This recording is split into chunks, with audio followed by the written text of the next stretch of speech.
బలాన్ని, ధనాన్ని, అధికారాన్ని కలిగిన వారు కాదు.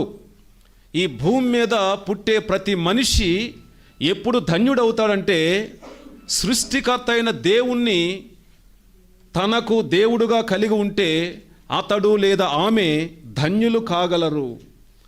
146వ కీర్తనలో కూడా అదే మాట ఆఖరి వచనంలో 15వ వచనం మనం చూస్తాం. యెహోవాను దేవుడుగా కలిగిన జనులు ధన్యులు. కలిగి ఉన్నారా ఈ దేవుణ్ణి?